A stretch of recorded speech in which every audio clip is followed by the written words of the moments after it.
guys, welcome to Di Balik Disrupsi. Kali ini kita akan ngobrolin tentang disrupsi yang terjadi di industri yang sangat terdampak oleh pandemi. Yap, perfilman di Indonesia. Sejak awal pandemi sampai sekarang, gue masih kepikiran banget, industri perfilman gimana ya? Emang sih sekarang bioskop udah boleh dibuka, tapi memang masyarakat sudah berani nonton ke bioskop. Jelas ini urgent, karena seperti kata Mas Joko Anwar, revenue dari sebuah film di Indonesia 90%-nya masih dari bentuk pemasukan penjualan tiket di bioskop. Kebayang kan segimana terdampaknya? Sementara dalam produksi sebuah film, lo harus bayar aktris, kru, alat, dan izin, dan masih banyak lagi. And no, it is not only happening in Indonesia. Hollywood juga terdampak, guys. Bioskop dan set film ditutup selama berbulan-bulan, menyebabkan box office Amerika Serikat kehilangan sampai 5 miliar USD pada tahun 2020. Dan hanya 338 film yang dirilis di bioskop 2020. Penurunan ini mencapai 66% dari tahun 2019. Well, bukan hanya yang dirilis. Produksi film juga menurun sebanyak 45% dibandingkan film yang dirilis di tahun 2019 silam. Tak hanya itu, industri film terbaik di dunia yaitu Bollywood mengalami kerugian yang sangat besar. Pendapatan box office tahunan Bollywood mencapai 30 miliar rupiah atau sekitar 5,8 triliun rupiah. Nah, gimana nasib para pemain dan kru yang hidup dan bertahan di industri ini? Persatuan Karyawan Film dan Televisi atau disebut dengan KFT mencatat ada 2.500 pekerjaan karena produksi dihentikan saat pandemi. Namun, seperti pelita dalam kegelapan, Kemenparekraf mengeluarkan surat keputusan bersama 2 menteri tentang panduan teknis selama pandemi di bidang kebudayaan dan ekonomi kreatif. Subsektor film, animasi, dan juga video termasuk di dalamnya. Dari sini, per Oktober 2020, dunia perfilman kembali dimulai dan melakukan produksinya. Dengan banyaknya inovasi yang muncul karena pandemi, termasuk menonton secara online yang diketahui masih belum diregulasi dengan ketat, terdapat perubahan yang signifikan nih terhadap genre, konten, dan juga cara memproduksi film itu sendiri. Apakah ini akan menjadi titik balik perfilman di Indonesia yang dahulu sempat terpenjara dengan peraturan yang ada, di mana seluruh konten bahkan sampai poster pun diatur? Apakah variasi dan kebebasan akan berkontribusi untuk pertumbuhan film nasional di kedepannya? Di episode Di Balik Disrupsi kali ini, gue udah mengundang salah satu penulis dan juga produser dari film yang lumayan kontroversial dan sedang menggadangkan skema baru untuk para filmmaker agar lebih makmur hingga hari tua. Jangan kemana-mana, stay tune di Balik Disrupsi. Welcome back to Di Balik Disrupsi. Nah, kali ini gue nggak sendirian. Seperti biasa ada partner gue yaitu Aryo Tejo. By the way, di episode kali ini nih kita kedatangan 2 tamu. Nah, 2 tamunya ini adalah 2 public figure yang mereka juga sekarang ini terlibat dalam istilahnya disrupsi perfilman nih, Yo. Yes. Nah, langsung aja mungkin kita panggilin kali ya. Okay. Ini ada Mbak Nesha dan juga ada Mas Darto. Halo. Jadi guys. Mereka ini selaku produser dan juga penulis dari film yang baru-baru ini ngehits banget, terus juga kontroversial juga. Nah, makanya kita hari ini akan ngobrol soal disrupsi perfilman. Nah, terhadap yang kayak biasanya kan kita nonton di bioskop, tapi sekarang kita harus nonton semuanya online. Nah, kita akan ngobrol-ngobrol sama Mbak Nesha dan juga Mas Darto. Halo, Darto, Nesha. Hai. Udah siapa ya? Oke. Aryo teman lama ini. Bosen ya. Anyway guys, kalian ini kan surprisingly Darto sekarang banyak bikin film juga ya, nulis segala. Betul. Dan kebetulan Nesha di sini juga produser ya, yang tadinya produser banyak untuk iklan, sekarang jadi film. Nah, ini actually something yang interesting adalah kemarin kan industri perfilman kan kena banget tuh karena pandemi, bioskop tutup segala macem. Dan lucunya kalian yang tadinya bukan di industri perfilman malah sekarang lagi banyak terjun nih ke sini gitu. what was the reason sih akhirnya kalian mulai gitu di perfilman, malah bahkan di saat pandemi yang lagi kusut-kusutnya lah di industri ini gitu. Kalau aku sih karena emang sebenarnya pengen bikin film sih dari sebelum even before pandemi gitu kan, pas sama Mas Tompi juga kita mungkin kalau misalnya di komersial kita kan lebih banyak service ke klien gitu kan, jadi kita pengen bikin buat kita sendiri gitu, produk sendiri gitu kan. Nah terus akhirnya yaudah kita ngajak Mas Darto juga, kebetulan kita udah saling deket juga kan, terus ngajak Mas Darto untuk ayo kita bikin untuk film gitu. Nah tapi pas mau jalan pas banget pandemi ya, karena pandemi akhirnya stop dulu gitu, sampai akhirnya gimana caranya biar bisa tetap bikin film tapi di keadaan kayak gini gitu. Jadi akhirnya mulailah Mas Darto sama Mas Tompi waktu itu bikin konsep film yang bisa di-syuting secara tertutup, produksinya nggak gede, tapi tetap relate sama apa yang terjadi juga di kondisi sekarang gitu. Asal mulai kayak gitu kalau kita. Betul. Sebenarnya kalau secara gua sama Tompi kan udah pernah bikin di Pretty Boys, tapi waktu itu pakai Pretty Boys Pictures. Nah sekarang ini Beautiful Pictures tuh punyanya Tompi, PH-nya. Produsernya Nasya gitu. Jadi banyak lah sesuai dengan judulnya kan, di balik disrupsi banyak yang kita disrupsi di karya pertama ini, sistem pembayarannya, terus sistem kepemilikan IP, terus juga tayang di bioskop online itu premier ya. Film pertama yang menerapkan premier. Itu terus juga harga pun kita yang termahal. Ya kan? Harga kita yang jadi banyak benchmark yang kita taruh sebagai yang pertama sih. Harga emang berapa termahal nih? 40.000. 40.000? Itu termahal, karena biasanya berapa yang nonton online ya? Biasanya 15 ribuan gitu kan ya? 10.000, 5.000 juga ada. 5.000 ada ya? Kapan kayaknya 5.000 guys, film, ya Allah. Makanya sekarang lo kaya raya ya? Belum cair bro. Baru juga berapa minggu belum cair bro. Tapi sebenarnya berarti ide film yang baru kalian rilis nih selesai ya namanya itu berarti sebelum pandemi justru idenya. Pas pandemi. Nah itu kalian nggak ada kekhawatiran sendiri gitu untuk kayak ini pandemi loh, ini nggak tahu nih kira-kira bakal laku apa enggak ya di pandemi kayak gini, terus juga kayak nggak bisa di-share di bioskop juga kan, harus bioskop online. Kalian nggak ada kekhawatiran gitu?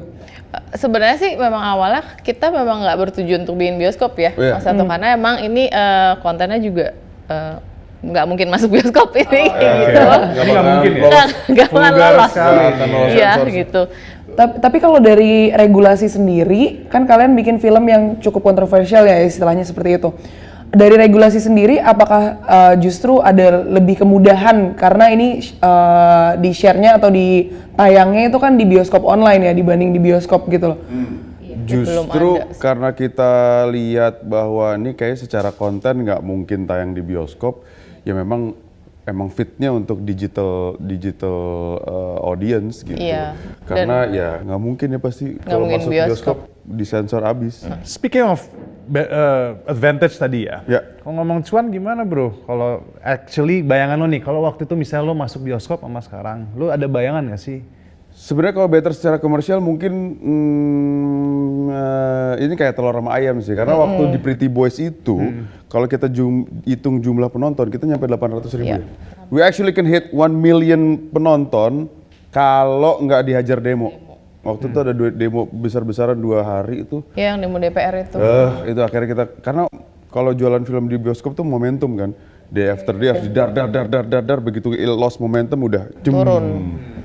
Tapi gimana tuh perkembangan film selesai?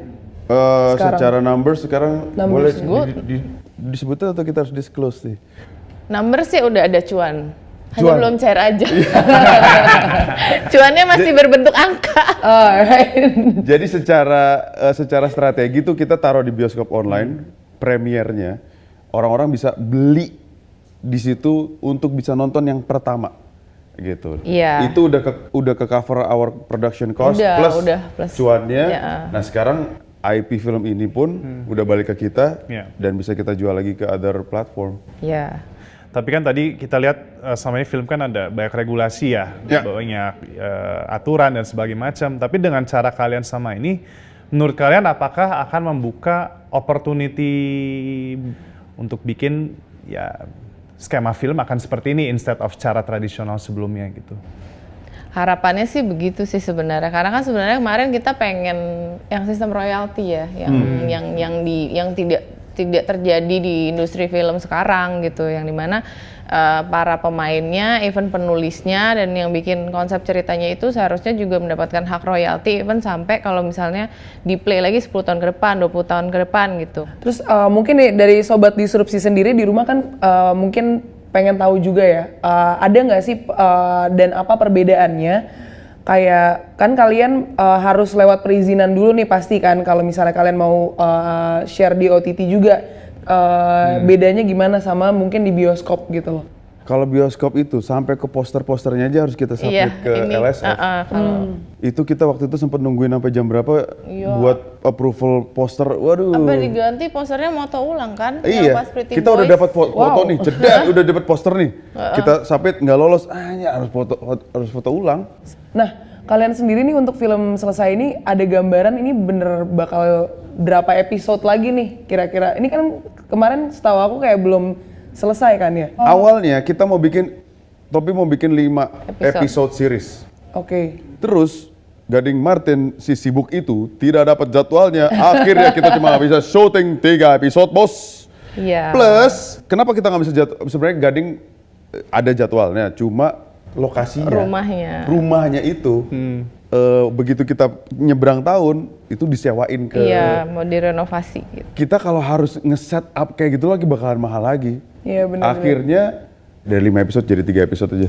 Udah kita shoot, dilihat, ditonton apa segala macam, kata Tompi nggak bisa nih. Untuk apa kita bikin mini seri 3 episode? What for?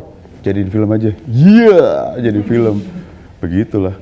Ngomongin soal cast, gimana kalian akhirnya memilih cast-castnya gitu? Oke. Tapi castnya bagus-bagus sih kemarin. Bagus. Gimana? Kebetulan favoritnya Aryo. Yang mana yo? Dua-duanya lah. Dua-duanya. Gading sama gua kan. Iya, betul sekali. Iya. Gimana kita milih castnya? Sebenarnya yang milih waktu itu Mas Tompi sih ya. Tompi, lagi-lagi. Sebagai sutradara. Gini, bayangkan seseorang sutradara, seorang konseptor, executive producer harus ngomong ke A-list actor bahwa bro, lo nggak dibayar ya. Kita akan bikin sistem IP share, jadi Vilo itu akan dikonversikan ke saham di film ini sehingga kepemilikan lo terhadap film ini IP-nya adalah sekian %. Iya. Ya itu cuma Tompi yang bisa ngomong itu ke Gading, ke Ariel, ke Anya, ke gua, ke Botik. Jadi ownership lah yang dijual. Iya, ya, gitu. Karin mau nggak nextnya ntar? Halo. Karena manajernya nanti gue. Oh, sejauh manajernya lama. Cara approach-nya agak susah untuk. Oke, kalau gitu nanti kita akan bahas lebih banyak soal tadi ya kepemilikan artis-artis ini dalam IP filmnya. Yuk. Kalau begitu kita break dulu guys, jangan kemana-mana. See you. Halo guys, kembali lagi di Balik Disrupsi. Akhirnya kita kedatangan juga nih tamu spesial kita ketiga, Dr. Tompi. Selamat datang Mas Tompi, meskipun melalui Zoom. Anyway, Mas Tompi, tadi kan sempet ngebahas si Darto mengenai film selesai itu ada di mana pembagian IP terhadap talent-talent dan juga penulis, produser dan sebagainya macam gitu.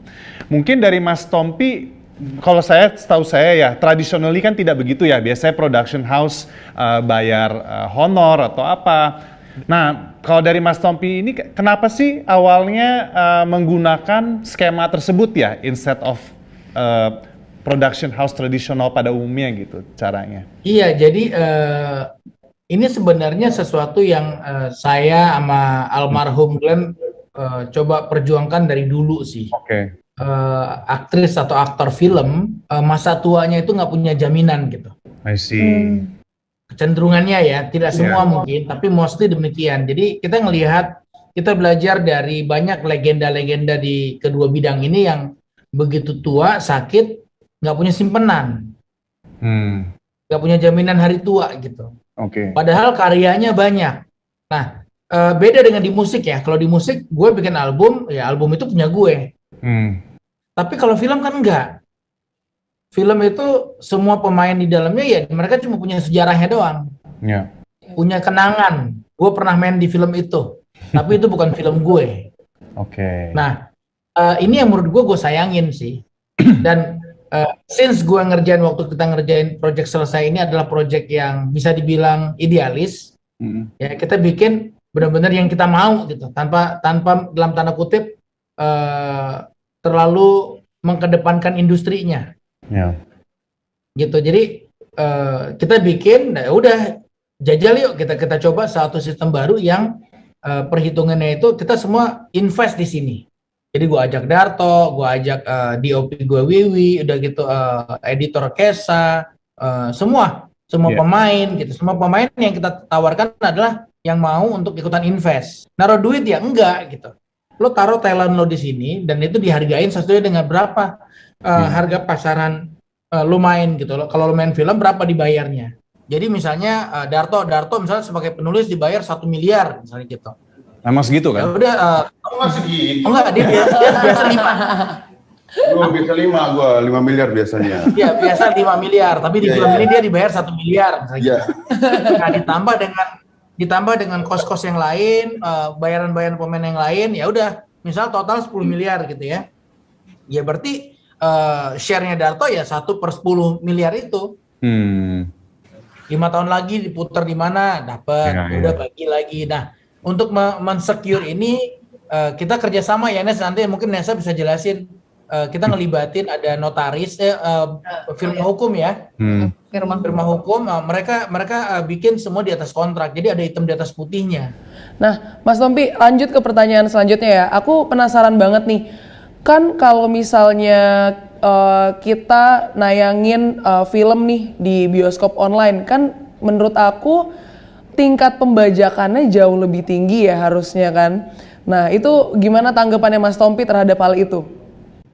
Ini sesuatu yang udah kita perkirakan dari awal sih. Gitu, bosnya pembajakan sampai nggak mungkin ada itu impossible lah. Iya. Penonton film selesai itu jutaan yang bajakannya. Gitu, yang non bajakan itu hanya 100 berapa nih angka terakhir Nes? 150-an lah. 150. Nah, 150 ribuan. Nah, angka itu adalah itu bagus banget gitu. Itu kenapa gue nggak mau waktu film ini masuk di bioskop online, gue nggak mau dihargain murah. Gitu. Makanya kita ngotot mintanya harganya minimal 40.000 gitu. Mas Tompi mau nanya lagi nih, kan yang aku lihat ini film selesai itu banyak banget juga potongan-potongannya di TikTok lah ya. Istilahnya itu bisa dilihat sebagai pembajakan nggak sih? Karena kan mereka ngambil beberapa klip ya. Betul. Gue ngelihat ada 2 hal sih. Satu, kita sangat kecewa sebenarnya karena yang mereka potong tuh full dari film depan sampai film belakang.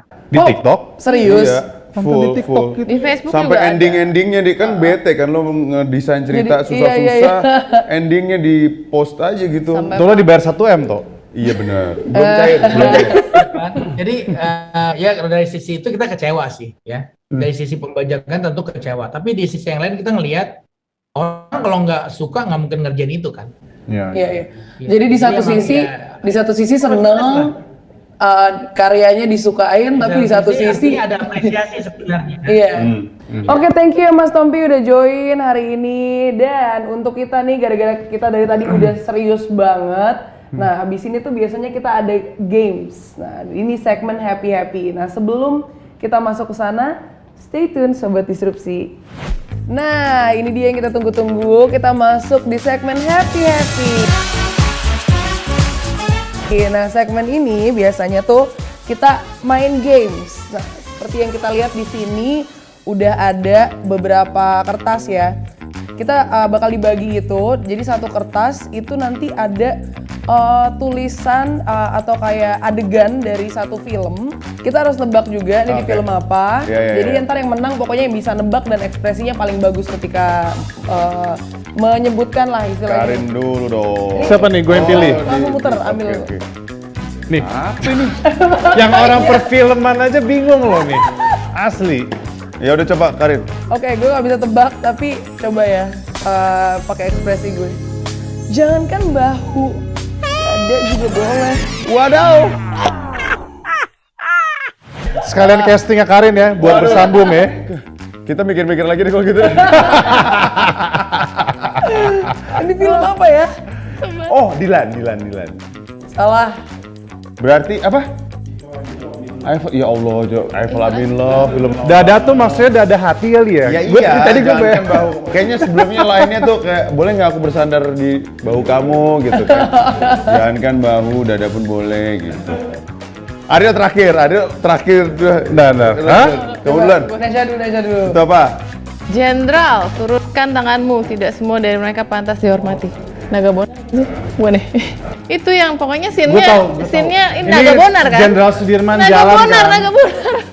Wih. Indonesia. 1-0. Oke. Go. Tolong sisirin ya, Bu. Pengabdi Sedan. Pengabdi setan mereka kan. Yeay! 1-0. Ah, gimana ente? Yang nggak bisa jawab push up 100 ya? Ayo yuk. Jangan rindu, berat biar aku aja. Nah gue nggak tahu, gue nggak tahu filmnya. Harus menghayati dong, yo. Jangan rindu, berat. Biar aku aja. Gitu Jangan kan? rindu, berat biar aku aku aja. Siapa? Filmnya? Masa lo nggak tahu? Ini famous banget yo. Iya. Famous banget ADC. Yang baru. Dilan. Iya. Gue sendiri. Gimana Karin? Berarti Karin lagi. Iya, habis. Iya dong, Karin lagi. Segmennya udah mau habis kan? Enggak, masih ada. Ayo Rin. By the way, karena ini kita udah sampai di penghujung acara juga. Ya. Mungkin terakhir mungkin pesan dan kesannya juga terhadap perfilman di Indonesia di masa pandemi ini. Buat yang nonton, gue lebih ke consumer buat temen-temen, bukan ke pembajaknya nih justru, buat consumer. Kalau lo nggak nonton, pembajaknya juga males pasti kan. Nah karena ada yang nonton dan merasa menormalisasikan hal itu, nonton di Telegram sebagai hal yang normal, padahal bisa nonton bayar gitu kan. Apa sih 40.000 kan kalau di-share berempat bisa nonton bareng, 10.000, at least. Bisa 2 hari lagi. Iya, you're doing the right thing gitu dan pelaku di industri lah Iya, ya. supporting the industry gitu. Anyway guys, jadi itu tadi kata Darto dan Nesha. Jadi ingat, pembajakan itu actually ruin the industry. Dan untuk kesimpulan hari ini adalah untuk semua pelaku perfilman, you know, IP will be the future and it will be the king. Jadi kalian kalau mau explore tadi kita bilang continuity of financial, mungkin try to have IP in all your contents dan juga mulai produksi dengan bekerja sama langsung lah ya tadi ya dengan para artis-artis. Oke, thank you banget Mbak Nesha, Thank you, thank you juga Mas Thank you, Darto Thank you. atas ilmunya hari ini bermanfaat banget. Yes. Dan semoga juga bermanfaat buat Sobat Disrupsi di rumah. Amin. Pokoknya stay tune dan juga jangan lupa untuk nonton terus di Balik Disrupsi dan sampai jumpa di episode di Balik Disrupsi selanjutnya. Salam disrupsi. Bye.